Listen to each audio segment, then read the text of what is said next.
Morning. आप सबका economics की क्लास में हार्दिक स्वागत। इस चैप्टर था उपभोक्ता संतुलन, कंज्यूमर्स इक्विलिब्रियम के ऊपर ये मेरा दूसरा वीडियो है। और आज हम एक वस्तु की स्थिति में उपभोक्ता संतुलन की व्याख्या करेंगे कि जब उपभोक्ता क्या कर रहा है, एक वस्तु का उपभोग कर रहा है, when the consumer that is consuming only a single commodity, तो संतुलन की स्थिति कब प्राप्त होगी, उपभोक्ता संतुलन की स्थिति में कब होगा। तो इसके बारे में सबसे पहले हम इसकी डेफिनेशन लिखेंगे।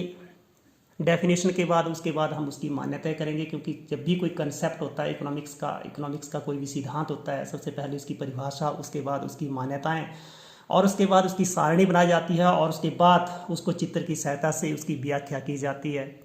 तो आज हम देखेंगे कि एक वस्तु की स्थिति में उपभोक्ता संतुलन की स्थिति में कब होता है। ये तो हम ऐसे भी डिफाइन कर सकते हैं कि उपभोक्ता संतुलन की स्थिति एक वस्तु की स्थिति में संतुलन की स्थिति में तब होता है जब वो अपनी संपूर्ण आय को, जो उसकी आय है, उसको वो एक वस्तु के ऊपर खर्च करके अधिकतम संतुष्टि प्राप्त कर लेता है। क्या कर रहा है? उपभोक्ता अपनी आय को एक वस्तु के ऊपर खर्च करके अधिकतम संतुष्टि प्राप्त कर लेता है, तो उसको हम क्या बोलेंगे?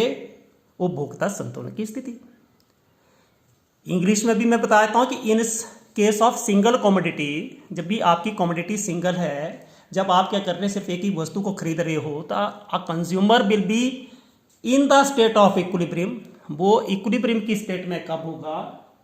इक्विलिब्रियम की स्टेट में तब होगा when he is buying such a quantity of that commodity, उस वस्तु की वो इतनी मात्रा खरीद रहा है which give him maximum satisfaction. ये सिर्फ ट्रांसलेशन है जो कि उसको अधिकतम संतुष्टि प्रदान करती है। तो हमने बिल्कुल समझ लिया कि जब हम क्या करते हैं, एक उपभोक्ता संतुलन की स्थिति में तब होता है जब वो अपनी संपूर्ण आय को एक वस्तु को के ऊपर खर्च करके अधिकतम संतुष्टि प्राप्त कर लेता है, तो उसको हम क्या बोलते हैं? उपभोक्ता संतुलन की स्थिति, एक वस्तु की स्थिति में, in case of single commodity. अब जब भी हमारा कोई सिद्धांत होता है तो उसकी मान्यताएं जरूर होती है। जब हम इकोनॉमिक्स के अंदर कोई सिद्धांत लिखते हैं तो इसकी मान्यताएं, इस सिद्धांत की भी कुछ मान्यताएं हैं। कौन कौन सी मान्यताएं? पहला, आपको उपभोक्ता कैसा होना चाहिए? विचारवान होना चाहिए। The consumer is a rational being. उपभोक्ता कैसा है? विचारवान है, रैशनल है। इसका मतलब क्या है कि वो अपनी आय को सोच समझ करके खर्च करता है। फिर उसके बाद दूसरी मान्यता ये है कि हम जो भी हमारी उपयोगिता है, उपयोगिता को हम संख्या के रूप में व्यक्त कर सकते हैं। Utility derived from each commodity is measured in cardinal number. जैसे हम कार्डियल नंबर्स के अंदर उसको मेजर कर सकते हैं, 1 2 3 4 यूटिल्स।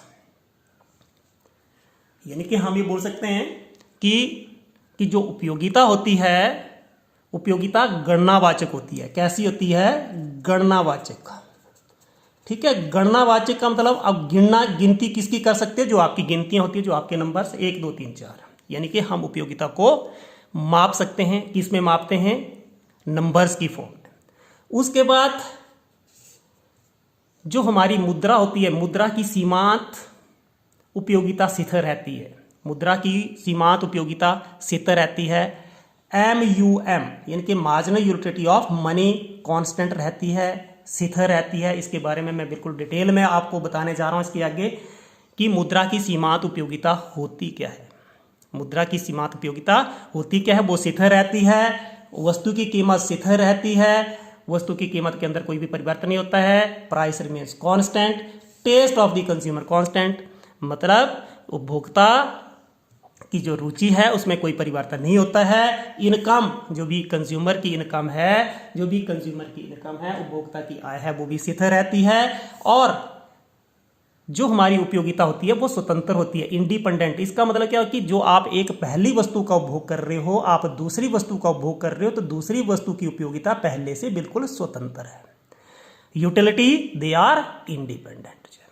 ये आपने लिख लिया कि सबसे पहले आपने इसकी डेफिनेशन पढ़ ली कि जब क्या करता है, उपभोक्ता अपनी संपूर्ण आय को एक वस्तु के ऊपर जो है वो खर्च करता है, इस प्रकार से खर्च करता है कि उसको अधिकतम संतुष्टि मिल जाती है, तो हम बोलेंगे कि उपभोक्ता कौन सी स्थिति के अंदर है? संतुलन की स्थिति है। Consumer is in the state of equilibrium. ठीक है, when he is buying such a quantity of commodity which gives him maximum satisfaction.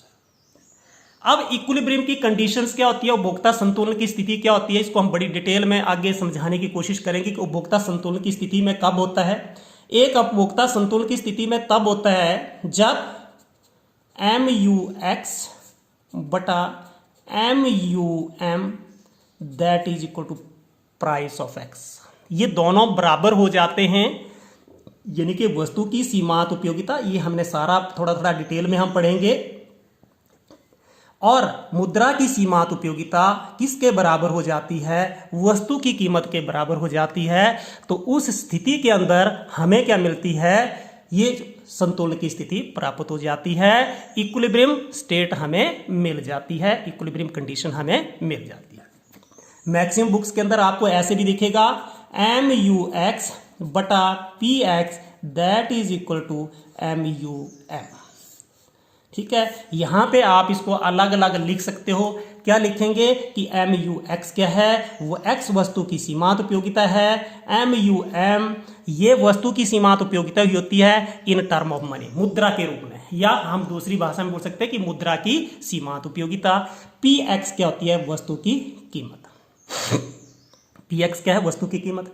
अब इन अलग अलग चीजों को हमने डिफाइन करने की कोशिश करनी है कि ये कैसे कैसे हम इसको जो है वो डिफाइन कर सकते हैं, कि ये अलग अलग जो आपकी टर्म्स हैं उन टर्म्स को हमने अलग अलग डिफाइन करना है कि ये कौन कौन सी टर्म्स कैसे कैसे होती है। अब हमने देखिए फॉर्मूला भी जो लिखा, कौन सा लिखा, MUX बटा MUM that is price of X, ये लिखा। अब प्राइस ऑफ X तो आपको पता है कि X वस्तु की कीमत के बारे में तो आप बिल्कुल जानते हैं कि जिस वस्तु एक इकाई की जो कीमत होती है उसको हम प्राइस ऑफ X, यानी कि X कोई वस्तु है और एक वस्तु की कीमत को हम बोलेंगे प्राइस ऑफ X।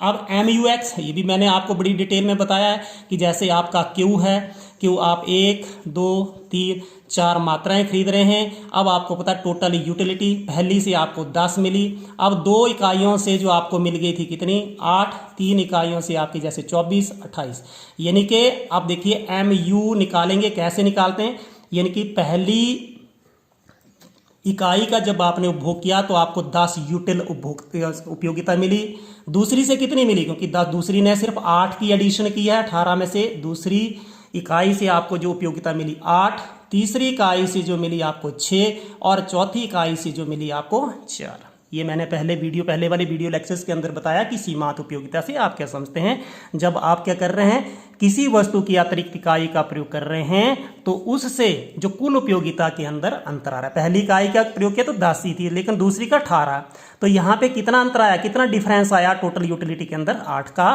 तो उसको हम क्या बोलते हैं, मार्जिनल यूटिलिटी, कि एक हम अतिरिक्त इकाई का प्रयोग कर रहे हैं व्हेन वी आर यूजिंग इसके additional unit of any commodity, किसी भी कमोडिटी की हम एडिशनल यूनिट का हम यूज़ कर रहे हैं, उसका हम प्रयोग कर रहे हैं, उसको यूटिलाइज कर रहे हैं, तो टोटल यूटिलिटी के अंदर जो चेंज आ रही है उसको हम क्या बोलते हैं, सीमांत उपयोगिता। ठीक है, अब उसके बाद सबसे बड़ी बात जो आज हम करने जा रहे हैं MUM के बारे में, इसको आपने बिल्कुल डिटेल में समझा, ये रफ वर्क है, ये आपके उससे संबंधित कुछ भी नहीं है। MUM की बात हम करने जा रहे हैं। मान लीजिए आपके पास 100 रुपये हैं, रुपीज़ कितने हैं आपके, 100 रुपये हैं, और 100 रुपये के अंदर आप क्या कर रहे हैं, 100 रुपये के अंदर जो आपके 100 रुपये हैं उसका आपने जो जो भी खरीदा, 2 3 4 चीज़ें खरीद ली, उसमें से आपने व्हीट खरीदी, पता नहीं कितने रुपीज़ की खरीदी, तो उससे आपको व्हीट से जो मिली यूटिल मिली आपको 70 यूटिल्स मिल गई। व्हीट मतलब गेहूँ खरीद लिया। उसके बाद आपने राइस खरीदा, उससे आपको जो उपयोगिता मिली वो 60 यूटिल मिल गई। उससे आपने और एक और चीज़ और खरीद ली, कोई जैसे मान लीजिए दाल खरीद ली, पल्स खरीद ली, और उससे आपको जो उपयोगिता मिल गई वो 30 यूटिल मिल गई।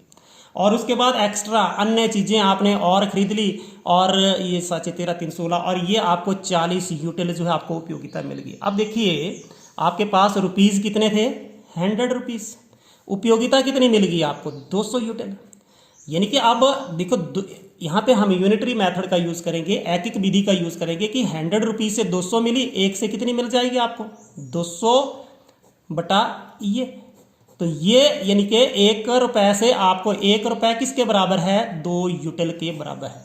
ठीक है, किसके बराबर है, 2 यूटिल के बराबर है। ठीक है, अब आपने यदि ऐसे कर लिया जाए, हमने 1 यूटिल बनाना है तो हम यहाँ पे मान लीजिए 35 यूटिल था, इधर हमारा यानी कि जो आपको उपयोगिता, जब आपने चावल खरीदा उससे आपको 30 यूटिल मिली, दाल खरीदी उससे आपको 15 यूटिल मिली, जो आपने अन्य चीज़ें खरीदी उससे 20 यूटिल मिली, तो ये आपकी जो टोटल उपयोगिता कितनी होगी आपकी 100। यानी कि आपने 100 रुपीज़ का कोई भी राशन खरीदा, ठीक है, जो भी आपने ये सामग्री खरीदी उससे जो आपको उपयोगिता मिल रही है 100, तो 1 रुपीज़ से कितनी मिली, 100/100, तो ये 1 यूटिल। ठीक है, और आज हमने इसी को लेके चलना है एक माना, क्योंकि इससे सिंपल हो जाएगा, इससे थोड़ा सा इसको बोलते हैं सिंपल हो जाता है कंसेप्ट कि 1 रुपीज़ की जो सीमांत उपयोगिता है वो 1 यूटिल है। सीमांत उपयोगिता आपको समझ आ गई कि मुद्रा की सीमांत उपयोगिता, मार्जिनल यूटिलिटी ऑफ मनी की मतलब आप 1 रुपए से जो वस्तु खरीद रहे हैं उससे कितनी उपयोगिता मिल रही है। जब आप क्या कर रहे हैं कि इसी 1 रुपए से जो वस्तु खरीद रहे हैं उससे कितनी उपयोगिता मिल रही है, उसको हम क्या बोलते हैं, उसको बोलते हैं मुद्रा की सीमांत उपयोगिता, marginal utility of money, marginal utility of money. अब हमने इस धारणा को प्रयोग करते हुए, इस एजम्पशन को प्रयोग करते हुए कि हमारे 1 रुपए की वैल्यू कितनी है, 1 यूटिल है, एक सारणी बनानी है और हमने चित्र बनाना है।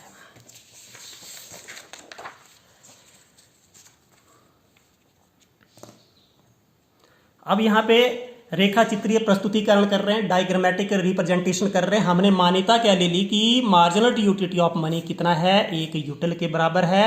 1 यूटिल उपयोगिता मिल रही है कि जब आप 1 रुपए की वस्तु खरीद रहे हैं उस वस्तु से मिलने वाली उपयोगिता कितनी है, 1 यूटिल है। कितनी है, 1 यूटिल है। अब देखिए हम क्या कर रहे हैं, किसी भी वस्तु का जो प्राइस ले रहे हैं, प्राइस कितना ले रहे हैं, जो 10 रुपीज़ ले रहे हैं। हमने ये भी मान्यता थी हमारी कि हमारा जो प्राइस है वो कैसा होता है, कांस्टेंट होता है, उसके अंदर कोई भी चेंज नहीं होती। हमने वस्तु का प्राइस कितना ले लिया, 10 ले लिया, प्राइस हमारा हो गया 10। अब प्राइस 10 है, MUX मार्जिनल यूटिलिटी। अब आपको पता है, मैंने आपको बोला कि जब आप एडिशनल यूनिट का प्रयोग करते हैं तो ये घटती जाती है। पहले से आपको जो उपयोगिता मिली 20 पहली इकाई से, दूसरी से कितनी हो गई आपकी 16, घटानी है आपने, कोई भी आप इसमें कंसेप्ट ले सकते हो। फिर उसके बाद तीसरी से कितनी मिल गई आपको 10, इधर आपने 6 घटाए, इधर देखो 20 से 4 घटाए, इधर आपने ये आपका 10 आ गया, इधर कितने आ गए आपके 4, इधर आपने लिख लिया 0 और आपने लिख दिया -6। ये आपने किया हुआ कंसेप्ट, या कोई भी यहाँ पे आंकड़े ले सकते हो, लेकिन आंकड़े ऐसे लेने की ताकि आपकी स्ट्रेट लाइन बन जाए। 20 पहली वस्तु से, दूसरी वस्तु से जो उपयोगिता मिल रही है 16, घट रही है। देखिए घटी कैसे, कि पहली इकाई से आपको सबसे ज़्यादा उपयोगिता मिलती है, दूसरी से उससे कम, तीसरी से उससे कम, चौथी से उससे कम, और 5वीं से आपको पता है जब भी आप पूर्ण रूप से संतुष्ट हो जाते हो, 6ठी से। जैसे हमने बोला कि लड्डू खा रहे हैं आप, यहाँ तक आपने लड्डू खा लिए, कितने खा लिए, 5 लड्डू खा लिए, 4 लड्डू खाने से आपका पेट पूरा भर गया, 5वें लड्डू जो अब आपने लिया उसकी सीमांत उपयोगिता कितनी होगी, 0, और 6ठी से आपके पेट में दर्द होना शुरू हो गया। ठीक है, तो आपने MUX को घटाते हुए दर्शाना है, क्योंकि जब भी आप किसी वस्तु की अतिरिक्त इकाई का प्रयोग करते हैं, एडिशनल यूनिट का यूज करते हैं, तो उससे मिलने वाली सीमांत उपयोगिता घटती जाती है, क्योंकि जो मैंने बताया कि जो पहली इकाई होती है वो सबसे ज्यादा उपयोगी होती है। अब देखिए हमारा दूसरे वाला, मैंने आपको ये चीज बता के रखी कि MUM कितना है, MUM कितना है, 1 है। तो यहां पे देखिए 20 को MUM कितना है, 1, तो ये आ जाएगा आपका 20। 16 MUM marginal utility of money आपने 1 ही लिया है, तो ये भी कितना आ गया, 16। फिर उसके बाद 10/1, क्योंकि सिंपल बन जानी थी कैलकुलेशन, 4/1, तो ये 4, 0/1, 0, -6/1, तो ये -6 आ गया। अब आपने डिफरेंस देखना किस किस के बीच में, इन दोनों के बीच में डिफरेंस कितना है, MUX और MUM के बीच में डिफरेंस कितना है। 20 में से 10 घटाएंगे तो इधर कितना आ गया, 10। 16 में से 10 घटाएंगे तो इधर कितने आ गए आपके, 6। 10 में 10 घटा दे कितने आ गए आपके, 0। यहाँ पे 4। अब उसके बाद देखिए 10, ये 4 में से 10 घटाए तो कितने आ गए आपके, -6। 0 में से ये घटा दिए तो कितने आ गए, -10। और नेक्स्ट जो है आपका ये -6 में से -10 घटाएंगे तो -16। ये घटाना आपको आता है, कैसे? -6 में से -10 घटाएंगे, -6 में से आपने घटा रहे हैं, इसमें से इसको घटा रहे हैं। देखिए 20 में से 10 के 10, 16 में से 10 के 6, 10 में 10 के 0, 4 - 10 -6, 0 - 10 -10, -6 - 10 -16। अब यहाँ पे देखिए, अब यहाँ पे क्या है, मैंने आपको पहले भी बताया है कि आपकी संतुलन कहाँ पे मिलता है? संतुलन वहीं पे मिलता है जब आपका MUX बटा MUM किसके बराबर होना चाहिए? PX। या इसको इधर ले आओ, MUX बटा MUM में से हम PX घटाएंगे तो वो कितना होना चाहिए? 0। जहां पे 0 मिल रहा है MUX बटा MUM, वहां पे संपूर्ण। अब यहाँ पे देखिए, ये MUM और PX के बीच का अंतर यहाँ पे 0 है, यहाँ पे 0 है, तो इसका मतलब ये क्या है? आपका कंज्यूमर इक्विलिब्रियम। यहाँ पे उपभोक्ता संतुलन की स्थिति में है। उपभोक्ता कैसी स्थिति में है? संतुलन की स्थिति में है। यहाँ पे कंज्यूमर जो है इक्विलिब्रियम की पोजीशन में है। क्यों? यहाँ पे आपने लिख लेना है MUX बटा MUM किसके बराबर है? PX के बराबर है, या उनका डिफरेंस कितना है? 0 है। दोनों बराबर होंगे तभी डिफरेंस 0 होगा। अब ऊपर वाली केस में देखिए, ये देखो दोनों का डिफरेंस निकाल रहे हैं, तो इसका मतलब क्या निकल रहा है? ये X बटा MUM ये ज्यादा आ रहे हैं, क्योंकि इसमें से ये घटाने से ज्यादा आ रहे हैं, किससे? PX से। ठीक है, यहां पे देखिए, आप पहले वाली स्थिति के अंदर ये जो आपकी MUX बटा MUM ज्यादा आ रहे प्राइस से, तो इसका मतलब आप कम पैसा खर्च कर रहे हैं और आपको उपयोगिता ज्यादा मिल रही है। यहां पे कंज्यूमर क्या करेगा? इंक्रीज करेगा अपनी बाइंग को। ठीक है, अपनी उसको बाइंग को इंक्रीज करेगा। इंक्रीज क्योंकि यहां पे आपकी क्या है? जो benefit that is more than cost. यहां पे क्या है? आपको बेनिफिट ज्यादा हो रहा है, benefit is more than cost, यानी कि लाभ आपकी लागत से ज्यादा आ रहा है। इसलिए उपभोक्ता वस्तुओं को खरीदता जाएगा, तब तक खरीदता जाएगा जब तक ये वाली स्थिति प्राप्त नहीं हो जाती, क्योंकि जब वो अतिरिक्त इकाई को खरीदेगा तो उसकी सीमांत उपयोगिता घटती जाएगी। कब तक घटती जाएगी? जब ये दोनों बराबर नहीं हो जाते। यहां पे उपभोक्ता संतुलन बल मिल गया। अब अगले वाली स्थितियों के अंदर देखिए, जो आपकी नेक्स्ट जो आपकी स्थितियां हैं या अगली जो स्थितियां हैं उसके अंदर देखिए, यहां पे क्या हो रहा है? अगली वाली स्थिति में MUX बटा MUM दोनों को घटाया था आपने इधर आकर के, वो लेस देन है PX से। ठीक है, यहां पे क्या हो रहा है? बेनिफिट दैट इज, यहां पे benefit that is less than, benefit जो है वो आपका लेस, या आपका बेनिफिट जो है लेस देन कॉस्ट। बेनिफिट कम है आपका, आपको बेनिफिट जो है यहां पे कम मिल रहा है। जब भी आपको इसको मतलब बेनिफिट कम मिल रहा है, ठीक है, बेनिफिट आपको जो है वो आपको कम मिल रहा है, इसलिए क्या करेगा? आपका यहां पे बेनिफिट पहले वाली स्थिति के अंदर बेनिफिट ज्यादा था, कॉस्ट से खरीदा जाएगा। यहां पे संतुलन की स्थिति है, दोनों बराबर है। यहां पे बेनिफिट कॉस्ट से लेस है, जो आप कीमत दे रहे हैं प्राइस से लेस है, जो भी आप कीमत दे रहे हैं उससे ये लेस है, इसलिए वो अपने कंजप्शन को कम करेगा, अपने उपभोग को कम करेगा। कब तक कम करेगा? जब ये वाली स्थिति प्राप्त नहीं हो जाती। कौन सी स्थिति? जब भी MUX बटा MUM PX के बराबर नहीं हो जाते हैं। ठीक है, इसको बड़ी डिटेल में समझने की कोशिश करनी है। This concept is very difficult, ये जो सबसे डिफिकल्ट कंसेप्ट है, क्योंकि यहाँ पे मुद्रा की सीमांत उपयोगिता, हम मुद्रा की जो सीमांत उपयोगिता को किस में माप रहे हैं? रुपीज के अंदर। ठीक है, अब हमने इसको डायग्रामेटिकली रिप्रेजेंट करना है। कैसे रिप्रेजेंट करेंगे? आपने इसको ध्यानपूर्वक देखना है। इस तरफ हम ले रहे हैं MUX बटा MUM या PX। अब यहाँ पे देखिए, जो PX है वो PX 10 के बराबरी है, इसमें कोई भी चेंज नहीं हो रही है। PX कितने हैं? 10 के बराबरी हैं, इसमें कोई भी चेंज नहीं हो रही है, तो हम PX को 10 के बराबर ही लेके चलते हैं। यहाँ पे ये देखिए, हम यहाँ पे लिया यूनिट्स ऑफ कमोडिटी, यहाँ पे एक्स एक्सिस के ऊपर यूनिट्स ऑफ कमोडिटी, आप जितनी वस्तुओं का उपभोग कर रहे हैं, और यहाँ पे MUX बटा MUM is equal to PX या PX ले रहे हैं और ओब्लिक PX ले रहे हैं। तो यहाँ पे देखिए, हमारी वस्तु की कीमत कितनी मैंने बताई थी? कितनी बताई थी? 10। तो ये मैं 10 लेके ले रहा हूँ कि आपकी वस्तु की कीमत में कोई भी परिवर्तन नहीं होता है। जब एक वस्तु खरीद रही हो, 2, 3, 4 जितनी भी खरीद रही हो, प्रति इकाई कीमत 10 ही है। तो ये मैं 10 वाला बना रहा हूँ। ठीक है, ये बन गया आपका 10 वाला, ये बना दिया 10 वाला। ठीक है, ये बन गया आपकी PX 10। अब अगला देखिए, अब आपने अगला देखते जाना है। क्या देखना आपने?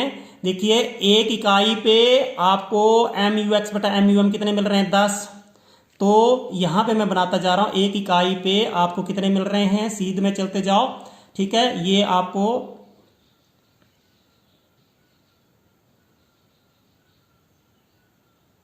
एम यू एक्स बटा एम यू एम कितने मिलते जा रहे हैं, देखिए ये कितने मिलते जा रहे हैं 20।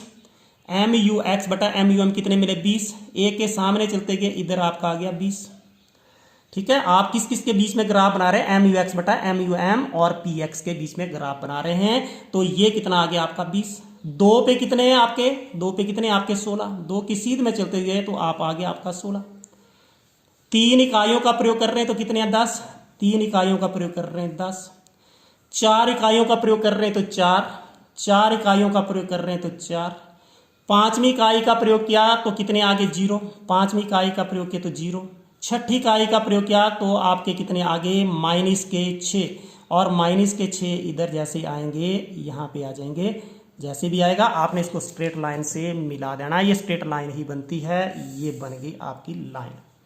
ये क्या बन गई आपकी एक स्ट्रेट लाइन। इसको मैं फिर डिटेल में समझाने की कोशिश करूंगा। आपने जो ग्राफ बनाना है किस किस के बीच में बनाना है, यूनिट्स ऑफ कमोडिटी और एम यू एक्स बटा M U M. P X की एक लाइन ही आएगी, जैसे ये पी एक्स की क्या बन रही है, आपकी लाइन बन रही है, आप वस्तु की कीमत सितर है। और ये जो आपकी लाइन आ रही है, ये लाइन आप देख रहे हो किसकी लाइन बनी, एम यू एक्स बटा एम यू एम। ये लाइन किसकी है, एम यू एक्स बटा एम यू एम की वैल्यूज हैं, ये इसकी वैल्यूज हैं ये, ठीक है, इसकी वैल्यूज है। इसके बीच में आपने ये ग्राफ बना लिया। अब आप देख रहे हो, मैंने आपको पहले बताया था कि संतुष्ट, या आप बोल सकते हैं कि एक उपभोक्ता संतुलन की स्थिति में कब होता है, एक उपभोक्ता संतुलन की स्थिति में तब होता है जब एम यू एक्स बटा एम यू एम किसके बराबर हो जाए, पी एक्स। तो यहां पे ये क्या हो रहे हैं, ये दोनों ही बराबर हो रहे हैं। यहां पे ये क्या है, आपने यहां पे लिख लेना है कि एम यू एक्स बटा एम यू एम किसके बराबर है, प्राइस ऑफ एक्स के बराबर है। यहां पे उपभोक्ता संतुलन की स्थिति में है। अब यहां पे देखिए, ये नीचे वाला जो पॉइंट है इसको क्या बोलते हैं, स्टैटी पॉइंट, स्टैटी पॉइंट ऑफ स्टैटी, SATIETY, मतलब पूर्ण संतुष्टि का बिंदु है। और इसके बाद आप उपभोक्ता क्या करेगा, वस्तु का उपभोग करने से या न्यू यूनिट्स का जब भी कंजप्शन करता है उसको हानि होगी, ठीक है। जैसे मैंने आपको पहले बताया कि जब आपने 5 लड्डू खा लिए तो 5वें लड्डू से जो आपको उपयोगिता मिली 0, लेकिन छठा खाएंगे तो उससे पेट में दर्द हो जाएगा। तो यहां से जब भी उसका इससे नीचे या इससे अधिक इकाइयों का प्रयोग नहीं कर सकते, लेकिन यहां पे आप इतनी इकाइयों का प्रयोग करने से क्या होगा, वह उपभोक्ता संतुलन की स्थिति में होगा। अब आपने इसको लिख लेना है कि एक वस्तु की स्थिति में, in case of one commodity, उपभोक्ता संतुलन की स्थिति में कब होता है, कंज्यूमर जो है that will be in the state of equilibrium, या इक्विलिब्रियम की स्थिति में, संतुलन की स्थिति में कब होता है, जब आपने क्या लिखा है, एम यू एक्स बटा एम यू एम किसके बराबर होने चाहिए, पी एक्स, या और हम लिखेंगे एम यू एक्स बटा पी एक्स किसके बराबर होने चाहिए, एम यू एम के बराबर होने चाहिए। और ये स्थिति कहां पे मिल रही है, इस पॉइंट के ऊपर ये स्थिति मिल रही है। शायद आपको मेरा ये वीडियो अच्छा लगा होगा, तो आपने इसको लाइक, शेयर और सब्सक्राइब करें। Thank you.